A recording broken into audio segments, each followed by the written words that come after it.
Aquí le doy en este, ¿no? Así. Listo, ya está grabando. ¿Ya? Ya.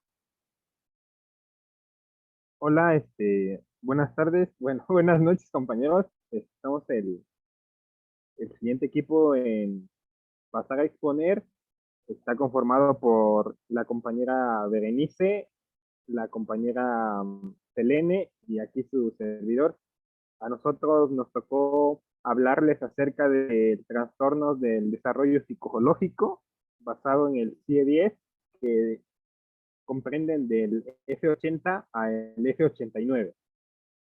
Cabe mencionar que esto lo vamos a retomar de una manera muy ágil, ya que son trastornos del aprendizaje, que eso ya se tocaron algunos de estos temas en el quinto semestre en psicología educativa. Siguiente, Cele, por favor.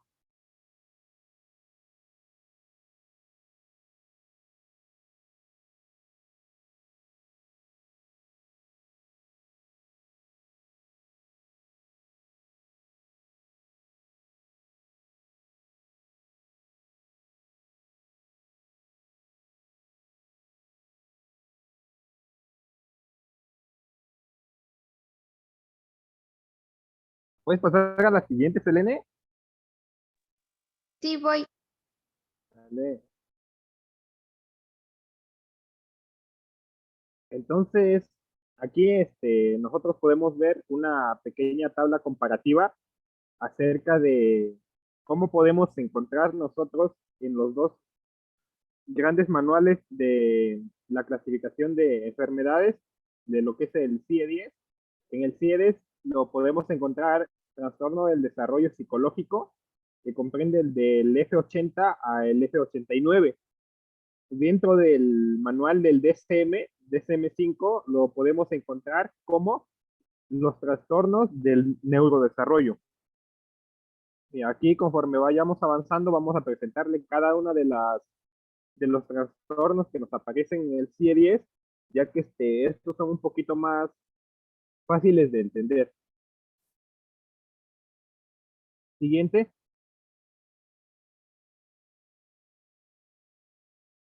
En primer lugar, vamos a tocar acerca de los trastornos del desarrollo psicológico, que es el F80, y nos dice que los trastornos del desarrollo psicológico pues tienen tres aspectos prácticamente fundamentales que se presentan en la primera y segunda infancia, que es de 1 año hasta los 12 años. Y el siguiente aspecto que se considera también es el deterioro o retraso del desarrollo de las funciones que están íntimamente relacionadas con la maduración biológica del sistema nervioso. Y también tenemos otro aspecto que es el C, que es el curso estable sin revisiones o recaídas. Es importante mencionar que aquí que cada uno de estos tres aspectos van relacionados con el aprendizaje. Los trastornos del desarrollo psicológico, en su mayoría de los trastornos, van enfocados a prácticamente a niños en edad escolar. Como conforme vayamos avanzando, se van a dar cuenta a qué trastornos se van a ir relacionando o con el ámbito educativo.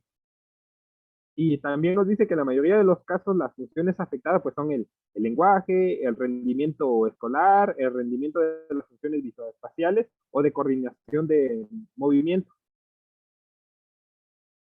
Siguiente.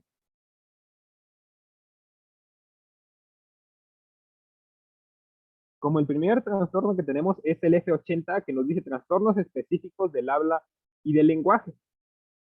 Acá nos dice que esos trastornos deben de cumplir prácticamente con unas pautas y aquí es bueno que nosotros mencionemos que estos trastornos, a diferencia de los que ya hemos estado tocando, traen como aspectos totalmente diferentes. Si ustedes recuerdan, tocábamos acerca de la demencia, se tenían que cumplir, por ejemplo, los criterios de demencia y se le agregaba uno que otro. Aquí no, aquí prácticamente sus aspectos son totalmente diferentes y lo vamos a ir viendo que cambia lo cuando es una dislexia, cuando es discalculia, cambia lo que son los criterios para cumplir con ese diagnóstico. Y nos dice que en esos trastornos las pautas normales de adquisición del lenguaje están alteradas desde estadios tempranos del desarrollo. Esos trastornos no son directamente atribuibles a mecanismos del lenguaje, ni a deterioros sensoriales, retraso mental o factores ambientales. Los trastornos específicos de desarrollo del habla y del lenguaje van normalmente seguidos de otros problemas, tales como dificultades en la lectura y ortografía, en las relaciones y del comportamiento. Acá nos menciona que prácticamente estos trastornos no se le atribuyen exclusivamente a lo que son anomalías neurológicas o cualquier alguna afectación en nuestro sistema nervioso central, sino que se debe a otros aspectos que nosotros podemos considerar también lo que es la estimulación, todo lo que es las relaciones interpersonales, como nos lo dice, y que van exclusivamente, prácticamente de la mano con lo que son problemas tanto en la lectura como en la ortografía. ¿Puedes pasar a la siguiente? En el F80.0 tenemos lo que son los trastornos específicos de la pronunciación. Nos dice que se trata de un trastorno específico del desarrollo en que la pronunciación de los fonemas por parte del niño está a un nivel inferior al adecuado a su edad mental, pero en el que el resto de las funciones del lenguaje tienen un nivel normal. Aquí pues vamos a hacer un pequeño, ¿cómo les puedo decir? Una pequeña diferenciación a los trastornos que van a venir más adelante. Aquí nos dice que el problema en sí radica en la pronunciación de las palabras, ya que el niño nos dice que tiene prácticamente una pronunciación inferior a la adecuada para su edad mental. Es decir, puede ser que ese niño tenga prácticamente problemas de pronunciación a sus mismos compañeros de su misma edad o de su mismo grado, pero simplemente en la pronunciación de cada una de las palabras, pero que el resto de las funciones del lenguaje pues tienen un nivel normal. Para que esto se considere, se deben de cumplir ciertos criterios, y eso se los voy a mencionar ahora. En el criterio A dice capacidad de articulación del lenguaje medida con una prueba estandarizada por debajo de 2 desviaciones estándar para la edad cronológica del niño. Aquí cabe mencionar que dentro de los que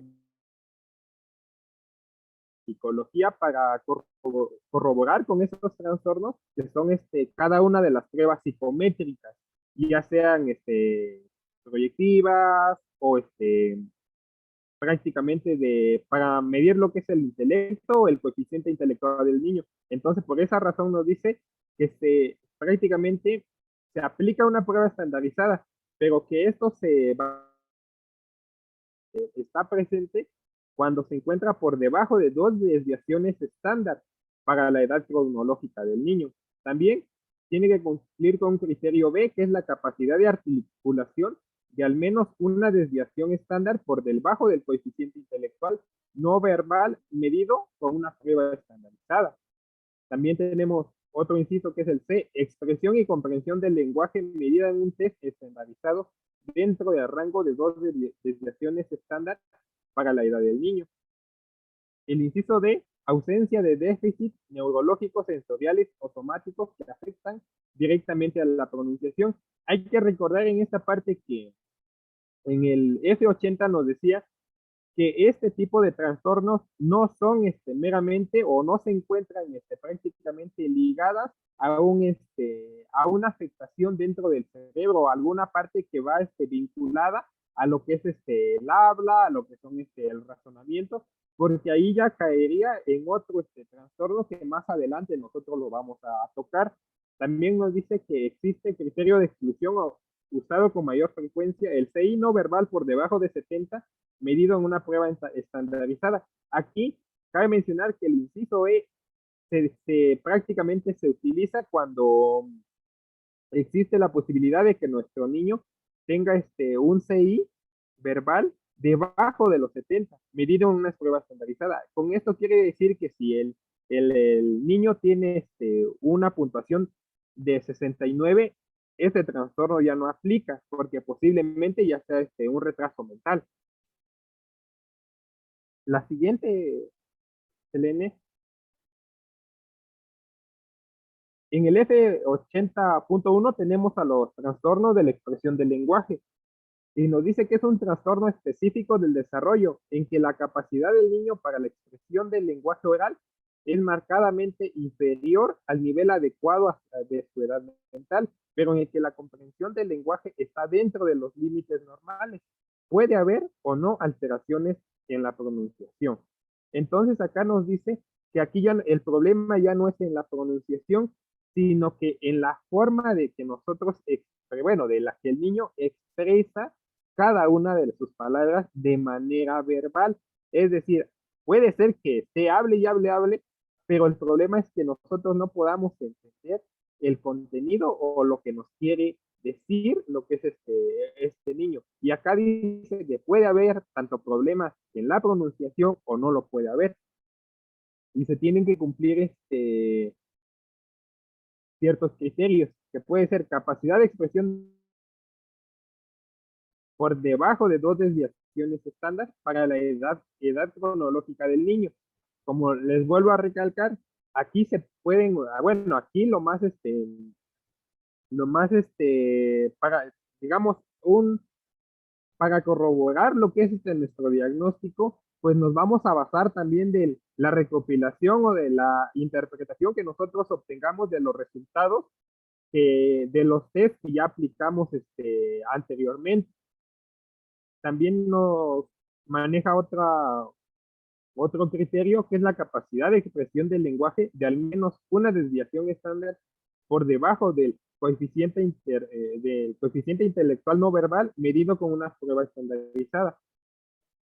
También tenemos otro inciso que es el C, capacidad de comprensión del lenguaje medida en un test estandarizado dentro del rango de 2 desviaciones estándar para la edad del niño. Cabe mencionar que esos test están ya estandarizados y se aplican a cierta edad. Cuando nos habla acerca dentro del rango de 2 desviaciones estándar para la edad del niño, quiere decir que, por ejemplo, dentro de una edad de 6 años, por ejemplo, 6, 7, 8 años, esos niños prácticamente obtienen las mismas puntuaciones. Sin embargo, si el niño tiene 8 y nos dice que está 2 desviaciones abajo de la estándar, quiere decir o tiene puntuaciones que 7 años o lo de los niños que tienen 6 años. Ahí sí ya son 2 desviaciones. Cumpliría claramente lo que es los criterios para el trastorno de expresión del lenguaje. ¿Puedes pasar a la siguiente? También nos dice utilización y comprensiones no verbales dentro de un rango normal.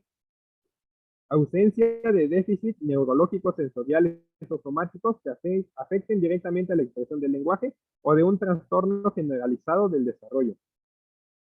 Criterio de exclusión usado con más frecuencia.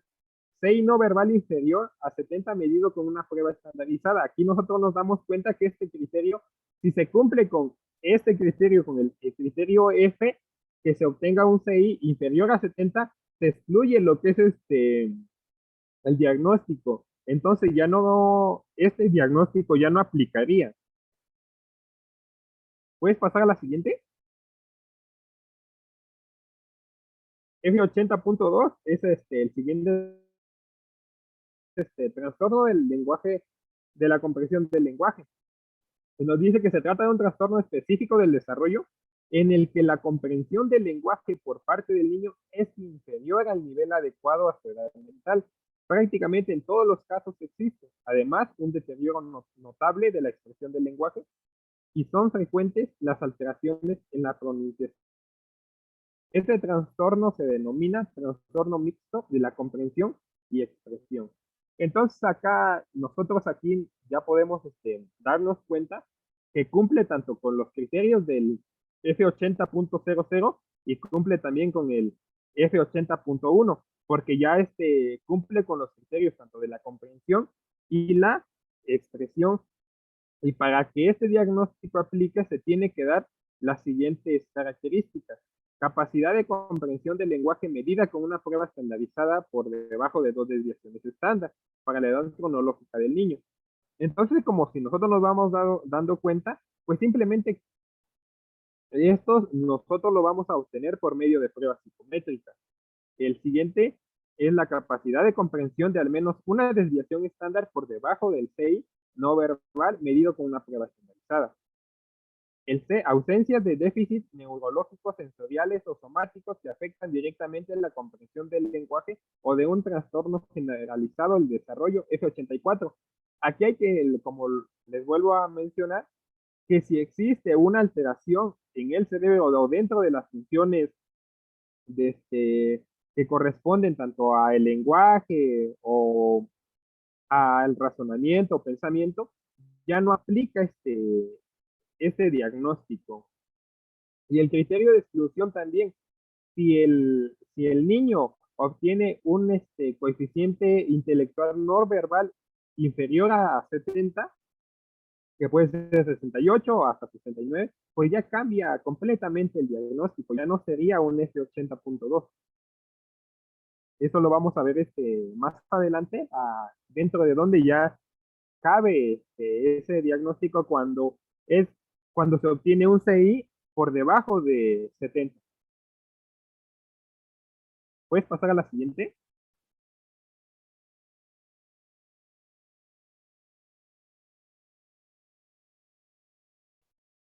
El F80.3 es la fase adquirida con epilepsia, síndrome de Landau-Kleffner, y dice que se trata de un trastorno en el que el niño, habiendo progresado de un modo normal en la adquisición del lenguaje, pierde la capacidad de comprensión y expresión del mismo, pero conserva la inteligencia en general.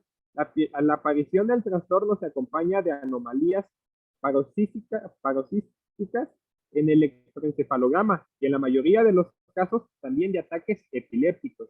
El comienzo suele producirse entre los 3 y los 7 años con pérdida de habilidades en días o semanas. Acá nos dice que prácticamente el niño tiene un desarrollo así, pues normal, un desarrollo al igual que el de sus compañeros. Sin embargo, este síndrome se caracteriza porque así como lo aprendió así de manera rápida, también así lo pierde. Y eso nos dice que puede producirse de manera muy, muy rápida, que puede ser que solamente te puede llevar a perder lo que es prácticamente este aprendizaje en días o en un par de semanas. Y los criterios que nosotros deberemos de considerar para ser acreedor de este diagnóstico es pérdida grave del lenguaje expresivo, periodo de tiempo no superior a 6 meses, desarrollo normal del lenguaje anterior a dicha pérdida, anomalías en el electroencefalograma de tipo paroxístico en ambos lóbulos temporales, que se manifiestan desde dos años antes de la pérdida inicial del lenguaje a 2 años después. Función auditiva dentro de la normalidad. El nivel de inteligencia no verbal permanece dentro de la normalidad. Ausencia de trastornos neurológicos, a excepción de las anormalidades en el electroencefalograma y la posible presencia de crisis compulsivas. El trastorno no cumple criterios para un trastorno generalizado del desarrollo. Aquí prácticamente la fascia pues es adquirida por lo que también lo acompaña, que lo que son ataques epilépticos. Eso hace o empieza a causar pérdida de lo que son las habilidades tanto del lenguaje como, como de la escritura. Entonces, por esa razón se le denomina de esta forma, afasia adquirida con epilepsia. ¿Puedes pasar a la siguiente?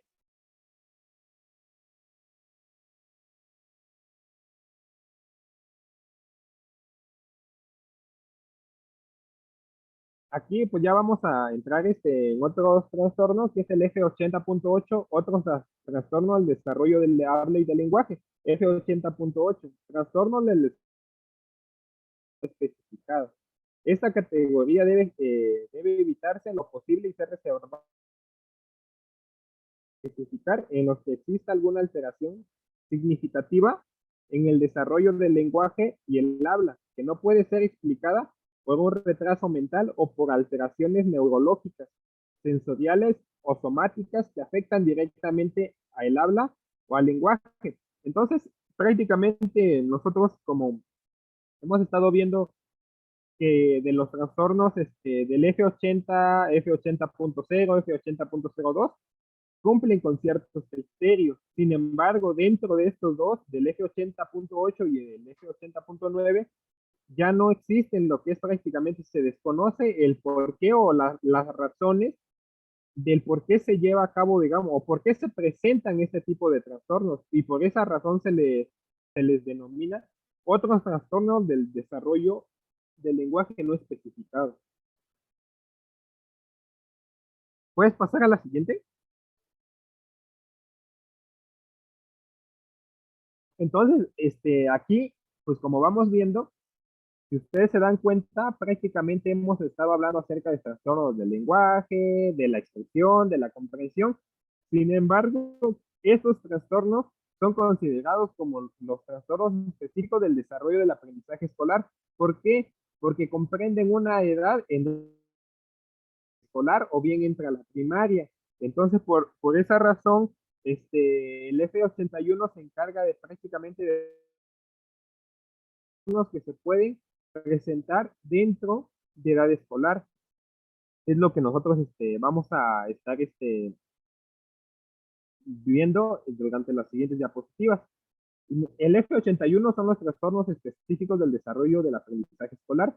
Son trastornos en los que los dos primeros estadios del desarrollo están deterioradas, las formas normales del aprendizaje. El deterioro no es únicamente consecuencia de la falta de oportunidades para aprender, ni es la consecuencia de traumatismos o enfermedades cerebrales adquiridas. ¿Puedes pasar a la siguiente?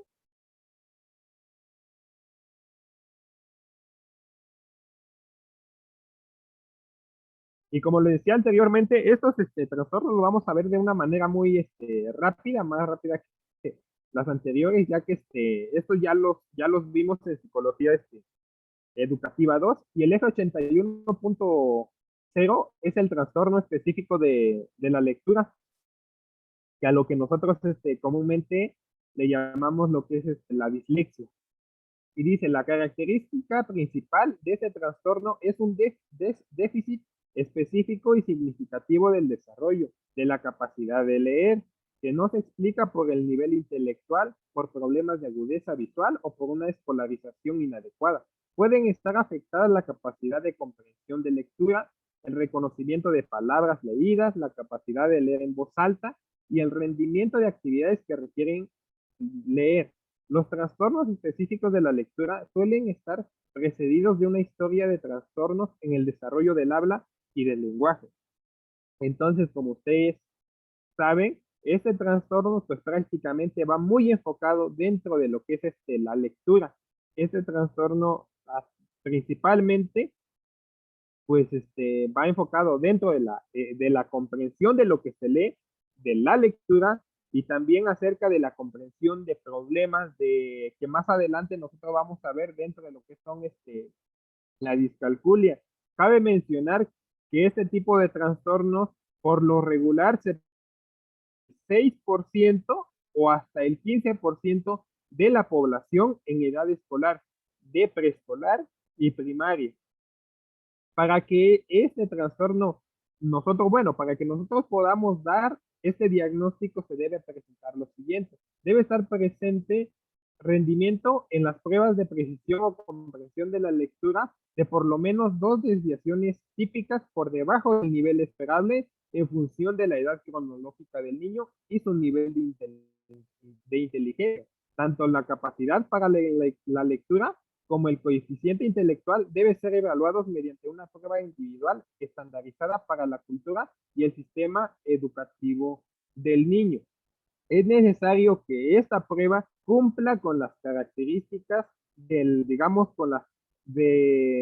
cumpla con las características que se pretenden evaluar y también se va a aplicar a, como nosotros sabemos, cada una de las pruebas psicométricas tienen a un grupo que va enfocado a cuáles se les tiene que aplicar, pero si digamos, nosotros queremos aplicar una prueba que comprende de 6 a 8 años y nuestro niño tiene 9 años, pues entonces ya el resultado ya no va a ser confiable.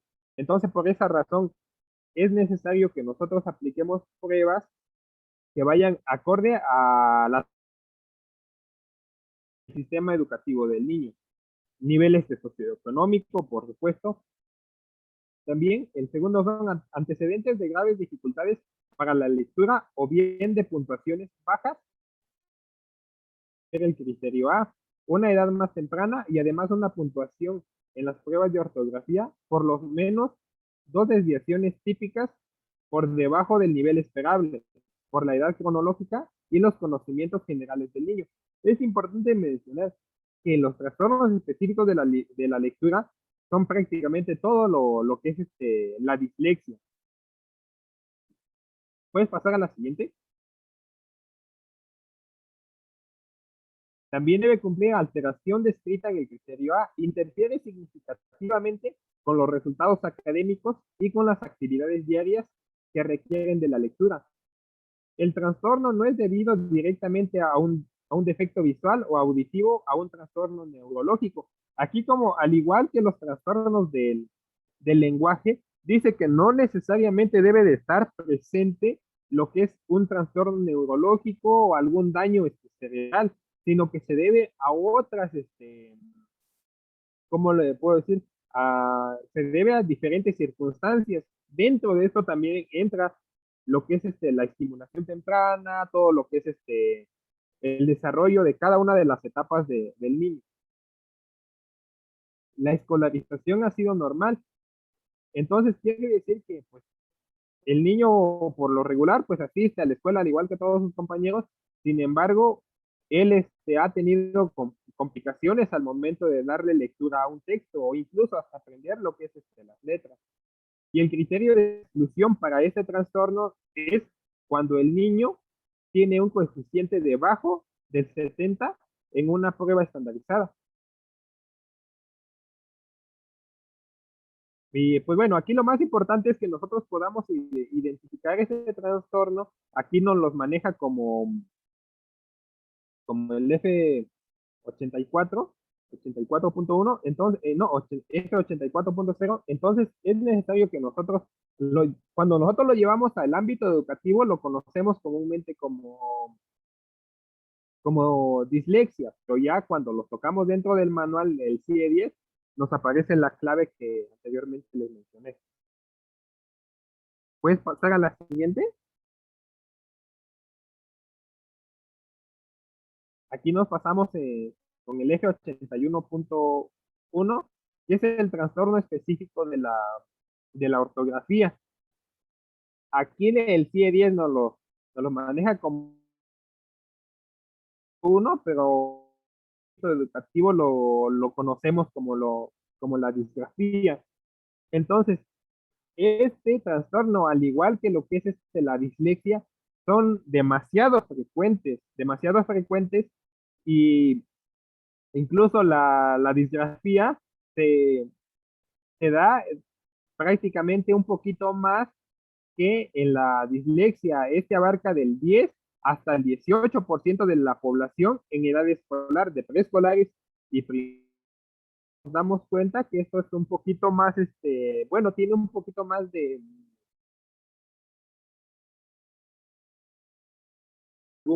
algún niño lo pueda presentar.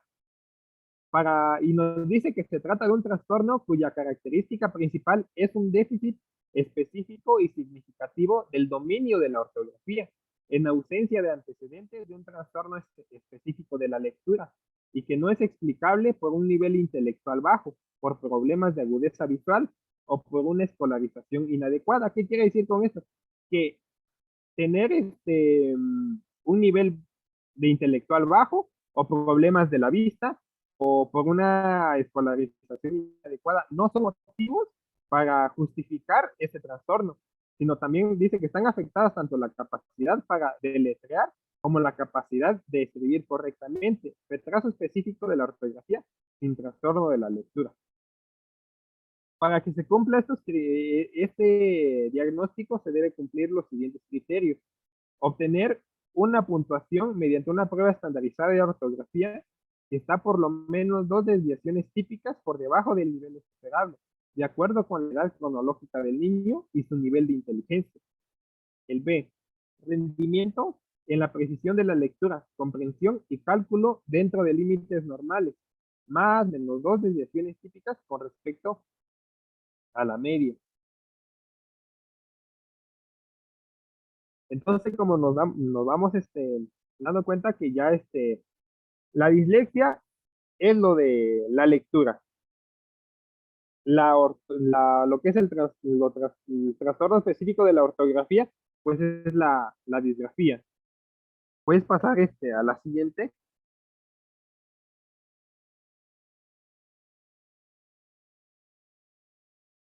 La escolarización está dentro de límites normales, es decir, la escolarización ha sido razonable, adecuada. Entonces, en ese inciso, bueno, en ese trastorno, pues dice que la escolarización pues no tiene nada, no tiene mucho que ver, por decirlo así. Otro criterio que dice las dificultades ortográficas aparecen desde los estadios precoces del aprendizaje desde la ortografía. O sea, esto está presente desde muy pequeño.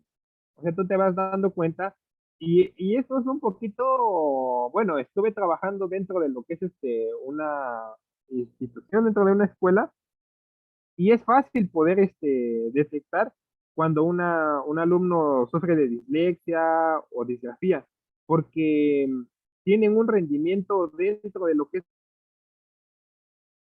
un poquito lento.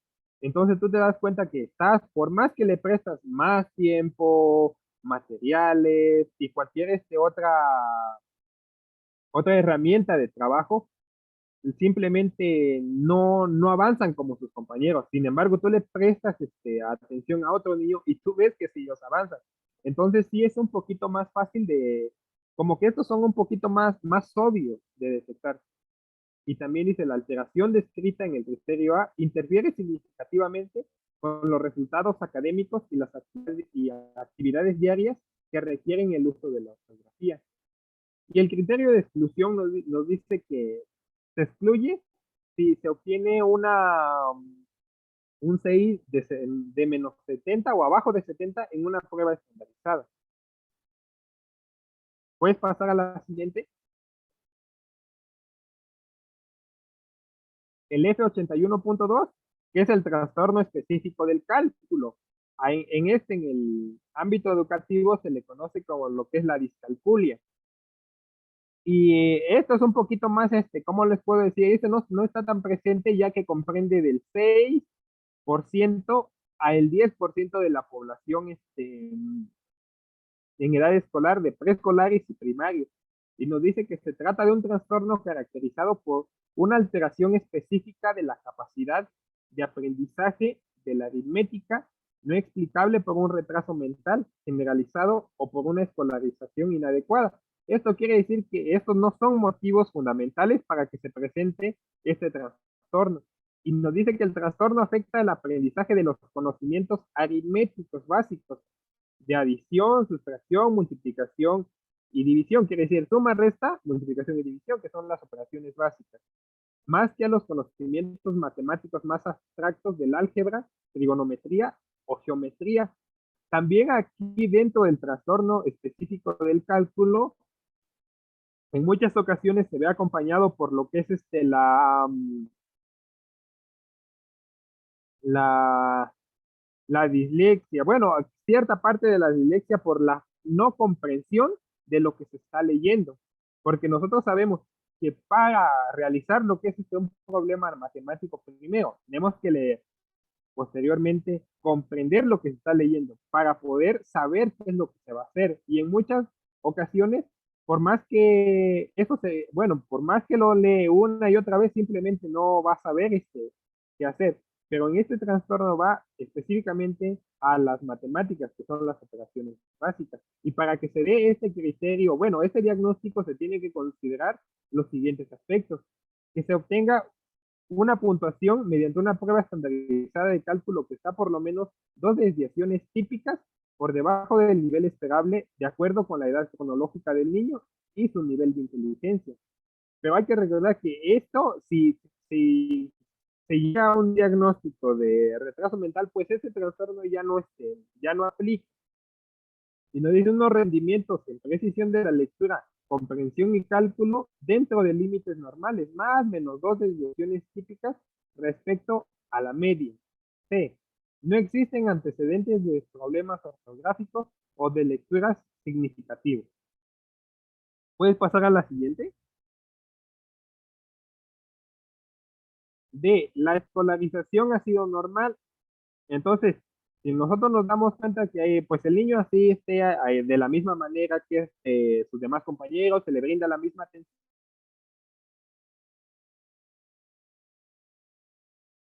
de la misma forma, pero estos son como que tienen problemitas ahí que no les hace avanzar, y este siempre va a ser un signo de alerta dentro del ámbito educativo. Si se le está prestando la misma atención, se le presta el mismo material, las mismas estrategias de aprendizaje, y ven que hay cierto desnivel dentro de cierto grupo de niños o cierto niño, esto es prácticamente un síntoma de este trastorno. Bueno, es algo que nosotros nos podamos guiar para poner el ojo en nuestros ojos en ese niño. Y también la alteración descrita en el criterio A interfiere significativamente con los resultados académicos y con las actividades diarias que requieren el uso del cálculo. G, criterio de exclusión usado con frecuencia. PI por debajo de 70 en una prueba estandarizada. ¿Puedes pasar a la siguiente? Entonces aquí, como nosotros hemos visto, hemos visto que la dislexia, la discalculia, la disgrafía. Aquí hay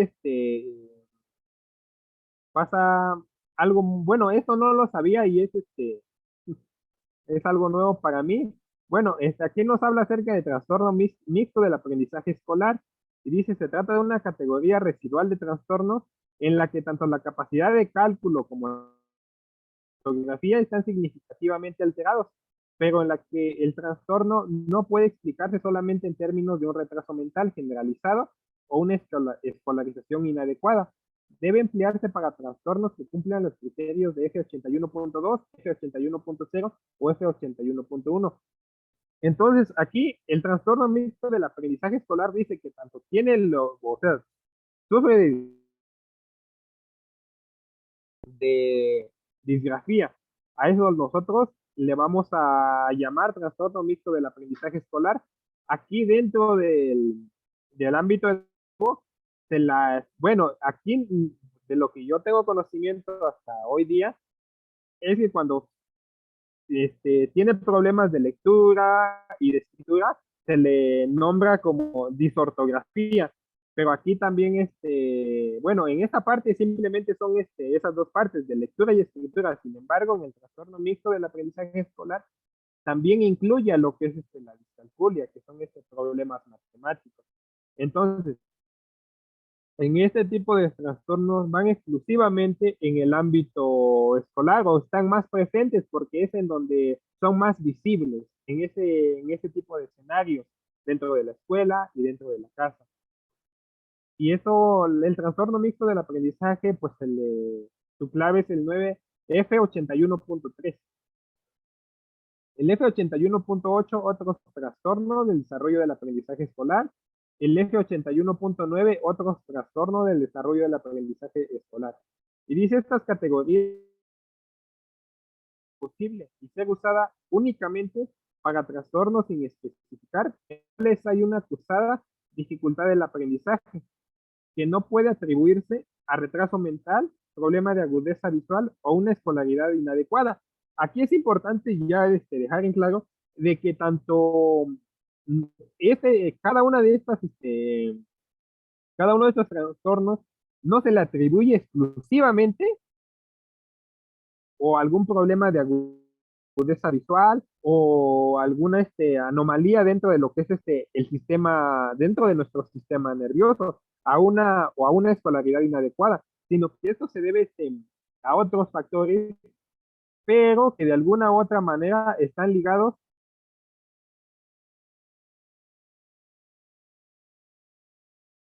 a, de manera, ¿cómo lo puedo decir? De manera superficial a, prácticamente a nosotros, a cómo nosotros o cómo el niño convive dentro del ámbito familiar y dentro del ámbito educativo.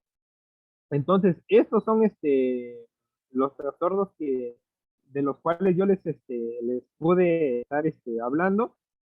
Espero que pudieron captar lo más importante, ya que esto ya lo habíamos visto, entonces por esa razón era nada más como un recordatorio, o bueno, más que nada como recordatorio, sino ver la forma en que se les denomina o cuáles son las claves dentro del CIE, porque nosotros los conocíamos como discalculia, dislexia, disgrafia, disortografía, pero no teníamos en sí, nada más los nombrábamos así, pero ahora con esta, con esta pequeña información que yo les presenté, pues ya más o menos ya podemos nombrarlas de una manera más técnica y profesional.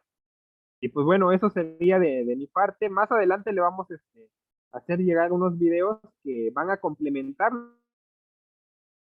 Pues es todo de mi parte, muchas gracias. Le voy a dar la oportunidad a mi compañera. ¿Me escuchan? Voy. Buenas noches, ¿me escuchan? Sí, Vale. Am, buenas noches a todos, profesor y compañeros. A mí me tocó hablar sobre el trastorno del espectro autista, que es el F84.0. Am, la definición de este trastorno es un trastorno generalizado del desarrollo que está definido por presencia de desarrollo alterado o anormal que se manifiesta antes de los 3 años y por un tipo de funcionamiento anormal en las áreas de la psicopatología, interacción social, comunicación y comportamiento restringido, repetitivo y estereotipado. Am, para que podamos diagnosticar este trastorno, pues se tiene que cumplir con ciertos criterios diagnósticos. Igual es importante mencionar que para este trastorno se está utilizando información del manual de DSM, ya que ahí venía más completa la información acerca de este trastorno. Mm, Bueno, los criterios diagnósticos principales son estos que voy a mencionar a continuación. A. Deficiencias persistentes en la comunicación social y en la interacción social en diversos contextos, manifestado por los siguientes aspectos. 1. Las deficiencias en la reciprocidad socioemocional varían. Pueden ir desde un acercamiento social anormal y un fracaso de la conversación normal, pasando por una disminución de intereses, emociones o afectos compartidos con otras personas, hacia el total fracaso en iniciar o a responder a interacciones sociales. 2. Las deficiencias en las conductas comunicativas no verbales utilizadas en la interacción social varían. Igual puede ir desde una comunicación verbal y no verbal poco integrada, pasando por anomalías en el contacto visual y en el lenguaje corporal, deficiencias de la comprensión y el uso de gestos, hasta una ausencia total de expresión facial y de comunicación no verbal. 3. Las deficiencias en el desarrollo entendimiento y comprensión de las relaciones varían. Igual puede ir desde dificultades para ajustar el comportamiento en diversos contextos, pasando por dificultades para compartir juegos imaginativos o para convivir y hacer amigos, hasta la ausencia del interés por compartir o hablar con otras personas. B. Patrones restrictivos y repetitivos de comportamiento, intereses o actividades que se manifiestan en dos o más de los siguientes puntos que voy a mencionar a continuación. 1. Movimientos, utilización de objetos o habla estereotipados o repetitivos. Como un ejemplo, podemos tener como la alineación de los niños pueden entretenerse, se puede decir, eh, con alineando sus juguetes o cambiando de lugar sus cosas, sus juguetes. Y también con ecolalia. La ecolalia, pues sabemos que es la repetición involuntaria de palabras o frases que el niño escucha o que él mismo dice. 2. Insistencia en la monotonía, excesiva inflexibilidad de rutinas o patrones ritualizados de comportamiento verbal o no verbal. Ejemplos de esto pueden ser que los niños sufren angustia cuando ocurren pequeños cambios en su rutina. Patrones de pensamiento rígidos, rituales de saludo, necesidad de tomar el mismo camino o de comer los mismos alimentos cada día. Y si alguna de estas cosas cambia o varía, suele causarles angustia. 3. Intereses muy restringidos y fijos que son anormales en cuanto a su intensidad o foco de interés. Como ejemplo de esto, tienen como bastante interés o apego por objetos inusuales. Por ejemplo, en cosas que no son muy comunes o normales, que llamen la atención de los niños, pues los niños que sufren de este trastorno se interesan por este tipo de objetos inusuales.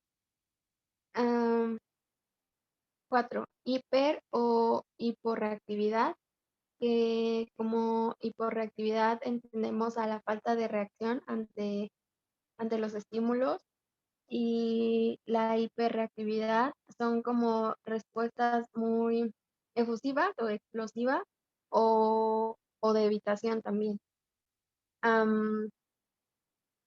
Bueno, hiper o hiporreactividad a los estímulos sensoriales o interés habitual por aspectos sensoriales del entorno. Por ejemplo, puede que sientan como indiferencia a olores o a temperatura, o que reaccionen como adversivos a sonidos o a música, a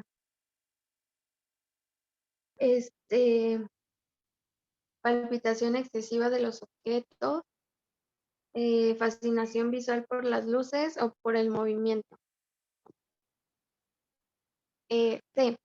Los síntomas deben de estar presentes en las primeras fases del periodo de desarrollo, pero pueden no manifestarse totalmente hasta que la demanda social supera las capacidades limitadas o pueden estar enmascarados por estrategias aprendidas en fases posteriores de la vida. Con esto podemos entender a que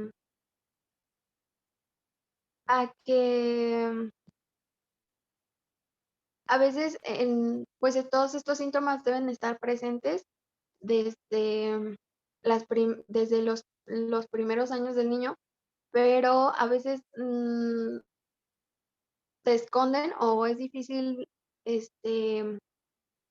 diferenciarlos porque, pues, por ejemplo, hay muchos niños que que no platican mucho con la gente y que pues cuando son chiquitos uno piensa que es porque pues que es normal, o sea, no se imagina que sea algo de mucha importancia y es por eso que a veces es difícil identificarlo.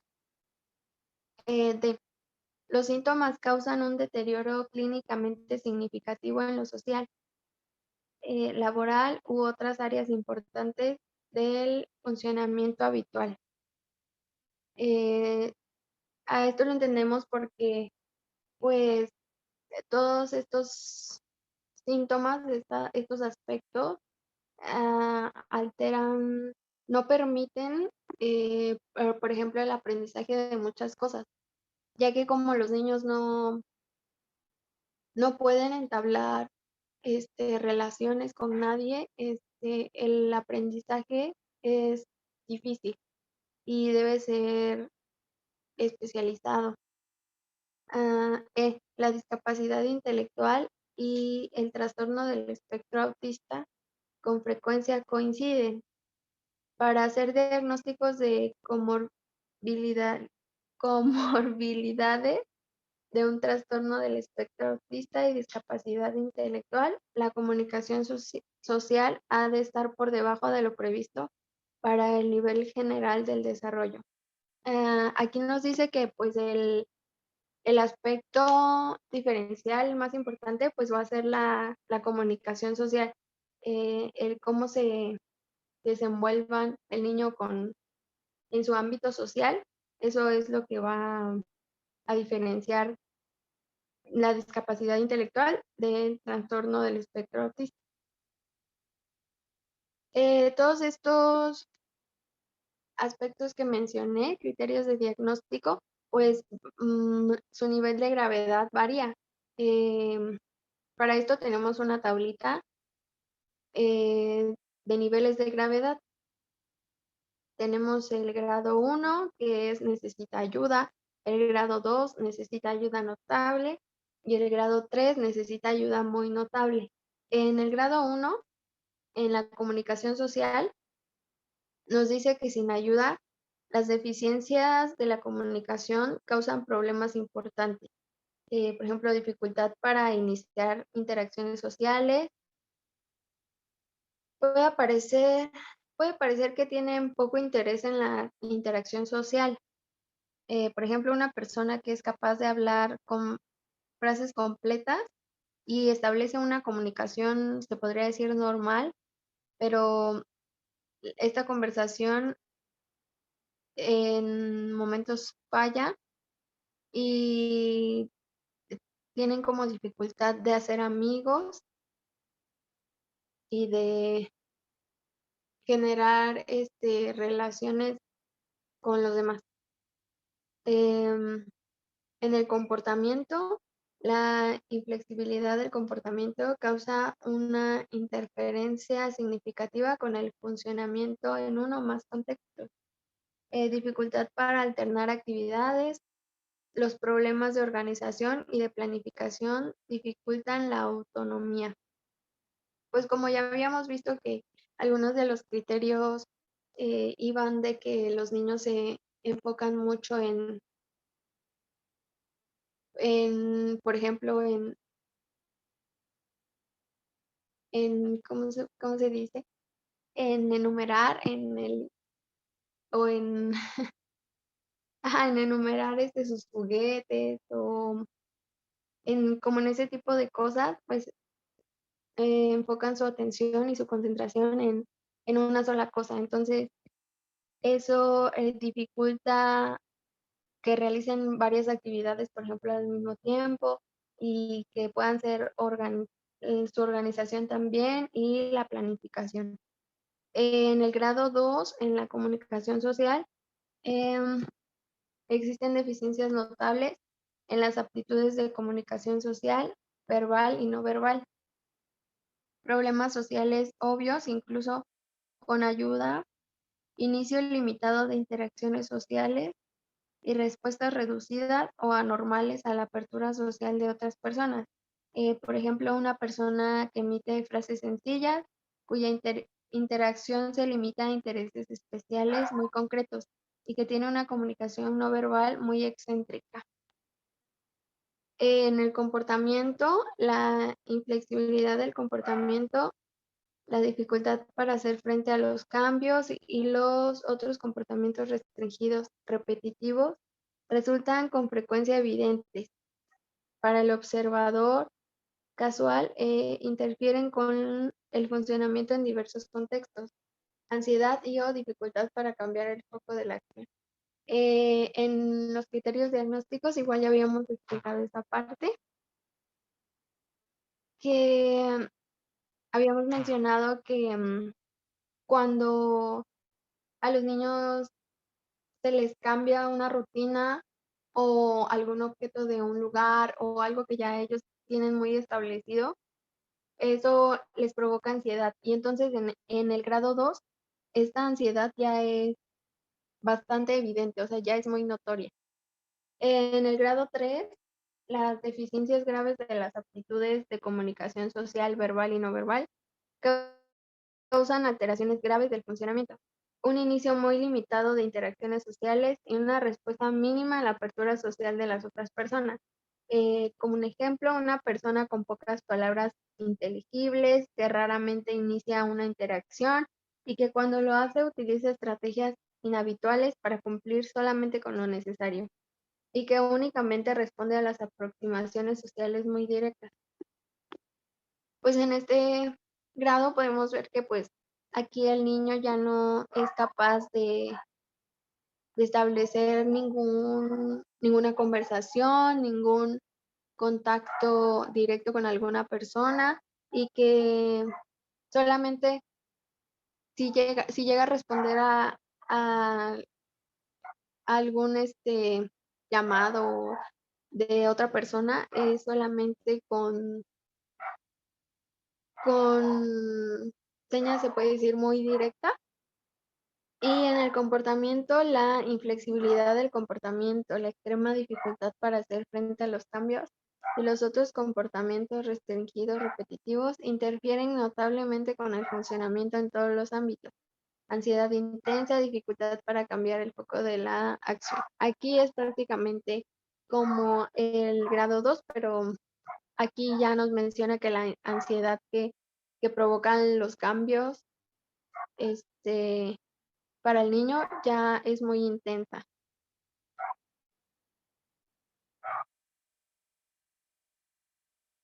En los últimos años, las frecuencias descritas para el trastorno del espectro autista en Estados Unidos y otros países han llegado a cerca del 1% de la población, con estimaciones parecidas en las muestras infantiles y de adultos. También los síntomas se reconocen normalmente durante el segundo año de vida, que es de los 12 a los 24 meses de edad, pero se pueden observar antes de los 12 meses si los retrasos del desarrollo son graves o notar después de los 24 meses si los síntomas son más sutiles. O sea que para reconocer estos criterios, pues se puede hacer desde los 12 a los 24 meses de edad de un niño. Las características conductuales del trastorno empiezan a ser evidentes en la primera infancia, presentando algunos casos falta de interés por la interacción social durante el primer año de vida. Durante el segundo año, los comportamientos extraños y repetitivos y la ausencia de juego se hacen un poquito más evidentes.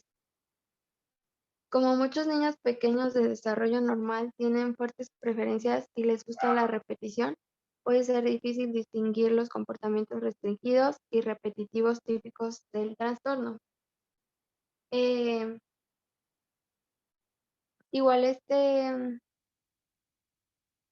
por ejemplo, cuando aquí nos menciona que es un poquito difícil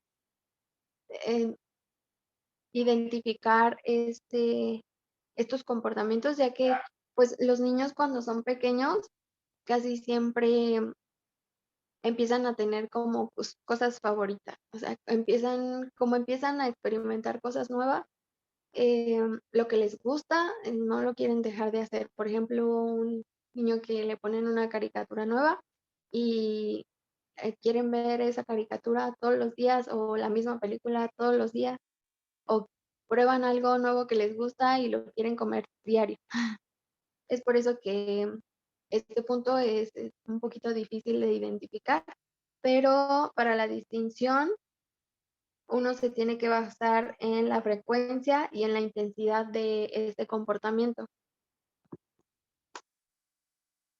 El trastorno del espectro autista no es un trastorno degenerativo y es normal que el aprendizaje y la compensación continúen durante toda la vida.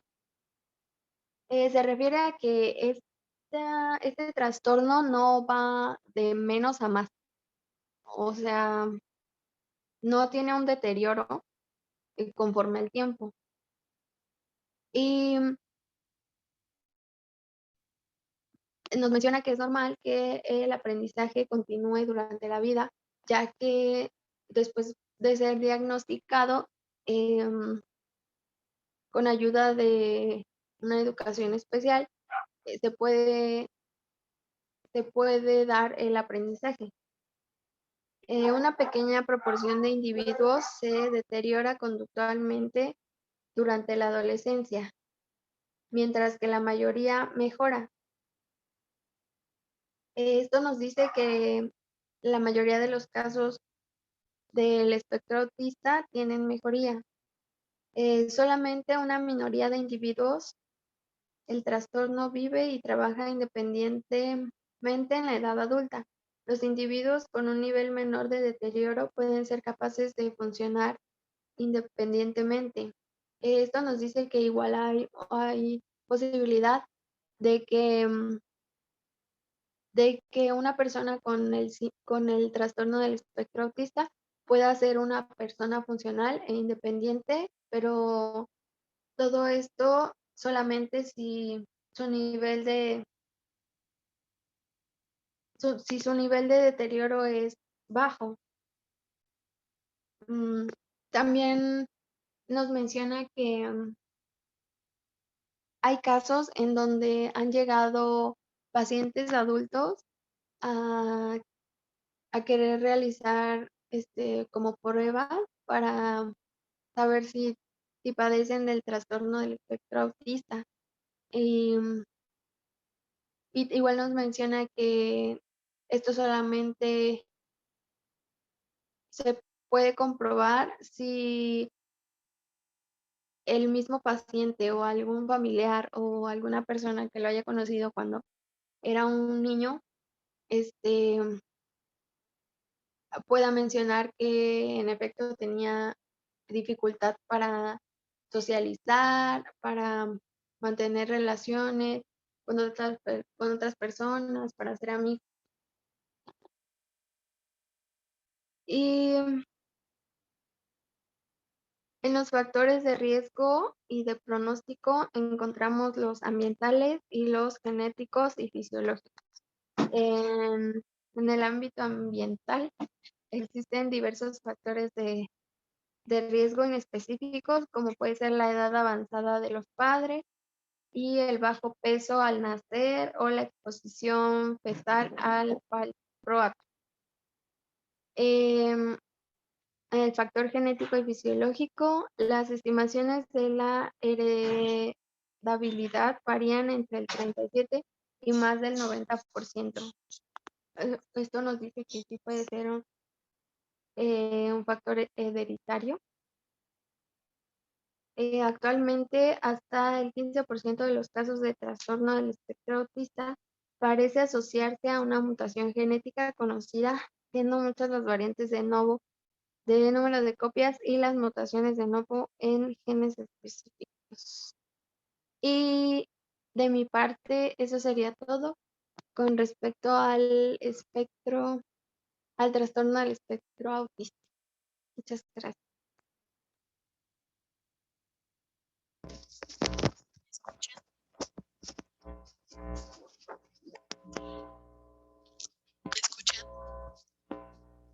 poquito, se escucha como un eco. ¿Sí? ¿Me escuchan? ¿No se escucha?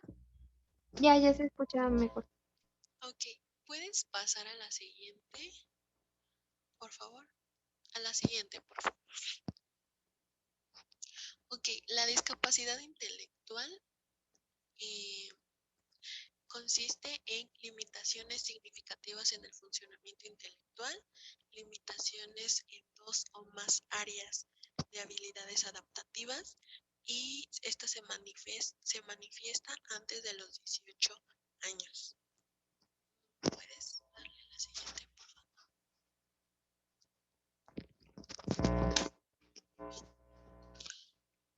¿Puedes darle la siguiente? Ok, bueno, aquí vamos a encontrar uno de los principales síndromes que nos marca el DSM-5, de los cuales solo nos vamos a enfocar en algunos, que es el síndrome de Down, el síndrome de Rett y el síndrome de Asperger. Siguiente.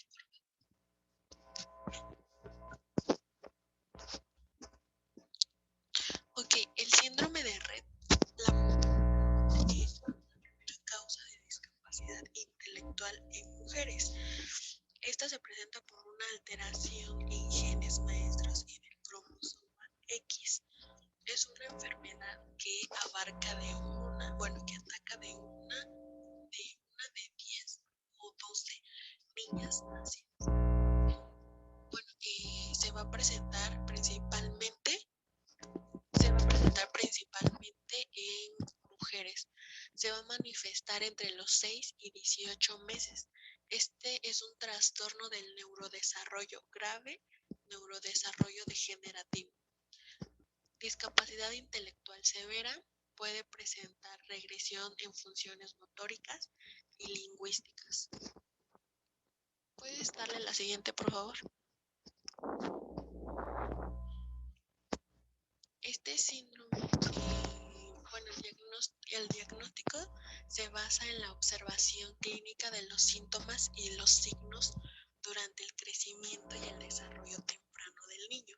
Las evaluaciones continuas regulares del estado físico y neurológico del niño se presentarán en las pruebas genéticas para buscar una mutación en el gen MECP2 en el cromosoma X. El tratamiento consiste en un enfoque multidisciplinario que se centra en el tratamiento de los síntomas. Como les comenté, este síndrome se presenta principalmente porque existe un gen que no logra ser desarrollado en un cromosoma. Siguiente, por favor. Etiología. En general, este síndrome es causado por la mutación del gen y implicado en la producción de una proteína llamada unión ametilcistina, que es necesaria para el desarrollo del cerebro y actúa como un interruptor bioquímico que puede o bien aumentar la expresión de los genes o inducir a otros genes a inactivarse y a dejar de producir sus propias proteínas. Siguiente, por favor. Ok, las principales etapas de este síndrome. La primera es el inicio temprano, que por lo general comienza cuando el niño tiene entre los 6 y 18 meses con el enlentecimiento sutil del desarrollo. Los síntomas pueden incluir menos contacto visual, disminución del interés en los juegos, retraso para sentarse o gatear. También la disminución del crecimiento de la cabeza. La etapa 2, que es la regresión en el desarrollo o etapa destructiva rápida, generalmente comienza entre las edades de 1 a 4 años. El inicio puede ser rápido o gradual con pérdida de habilidades manuales intencionales y el lenguaje hablado. Durante esta etapa comienzan los movimientos característicos de las manos, como sacudirlas, aplaudir o golpear como impulsivamente. La etapa 3, que es la pseudoestacionaria, generalmente comienza entre los 2 años hasta los 10 y puede durar un poco más de tiempo. Esta va a presentar lo que son convulsiones, déficit de motor y apraxia, que son muy comunes en esta etapa. En la etapa 4, que es la fase tardía del deterioro motor, puede durar años o décadas. Las características más comunes incluyen lo que es la disminución de la movilidad, debilidad muscular o rigidez. A veces pueden dejar de caminar y la mirada la tienen como, es como, para ellos es como la forma de comunicarse. Siguiente, por favor. Los principales criterios de este diagnóstico incluyen lo que es la pérdida total o parte de lo que son las habilidades manuales, con propósito los movimientos repetitivos y puede ser, por ejemplo, como exprimir o mover los dedos, aplaudir, es como la pérdida más, pues más significativa con la que van a presentar. Siguiente, por favor. Y el pronóstico, que pues el síndrome de Rett, no hay tanta información aún sobre esto, pero pues según el manual, la esperanza de vida va más allá de aproximadamente 40 años. A veces puede presentar anomalías cardíacas o autónomas. Puede predisponer a los niños con síndrome de Rett a la muerte súbita, pero por lo general los niños sobreviven hasta la edad adulta con el apoyo pues, de un equipo y de su familia y pues de terapia. Siguiente, por favor.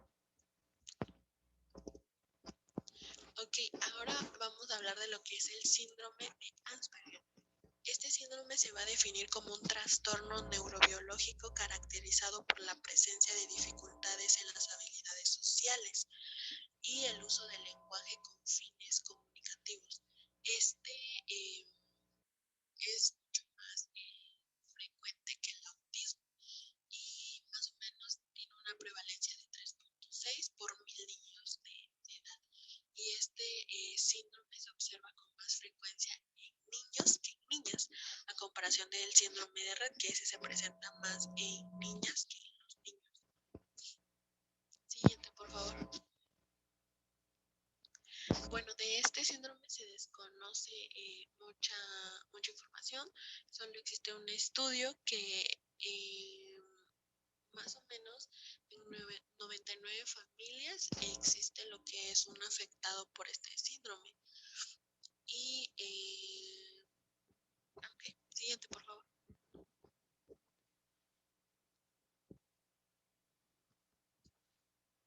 Siguiente, por favor.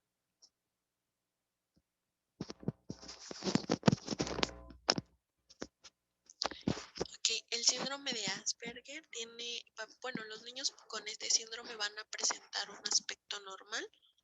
En algunos casos van a presentar como algunas anomalías que pueden presentar en el rostro, pero dicen que van a desarrollar también lo que es una inteligencia normal. Suelen destacar por alguna habilidad especial y tienen problemas para relacionarse con otras personas. La discapacidad que tienen estos niños no va a ser como tan evidente, ya que son pues inteligentes, nada más que si tienen como dificultades con el entorno social. Siguiente, por favor.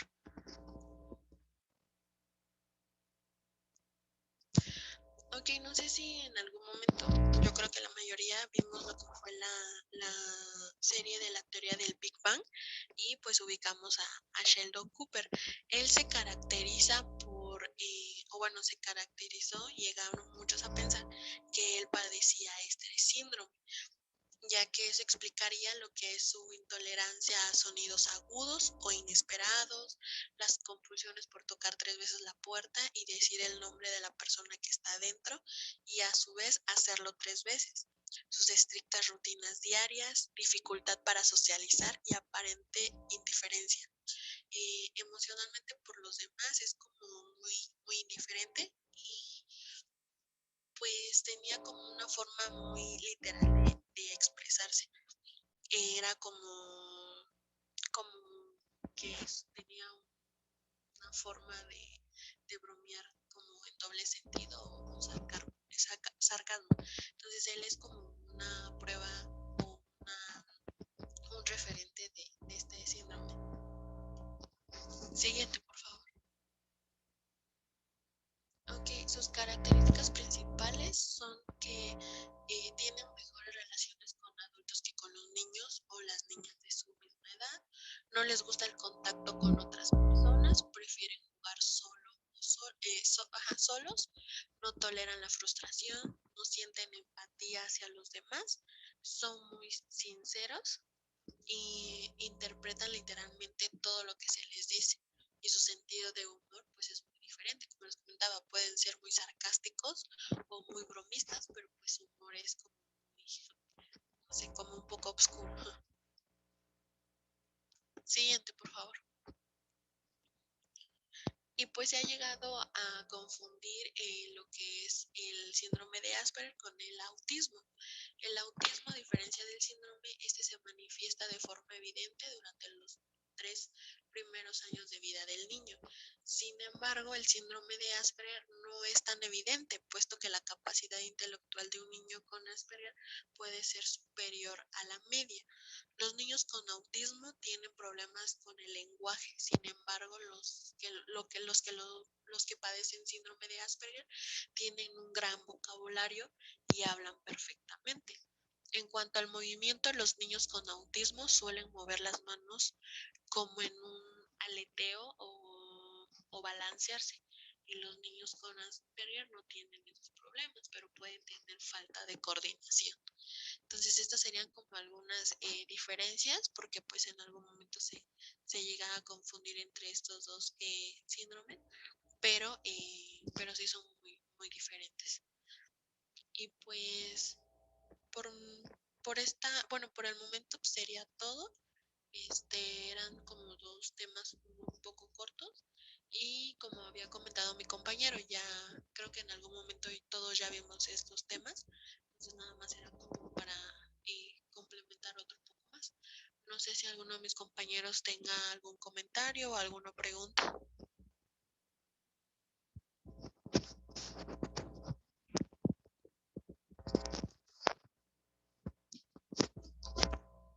¿Están?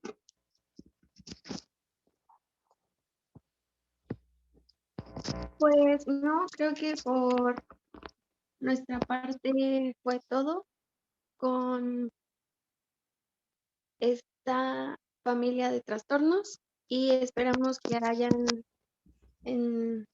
comprendido un poquito de lo que intentamos explicarles. Y si no, el sábado nos pueden hacer preguntas o expresar sus dudas. Muchas gracias por su atención.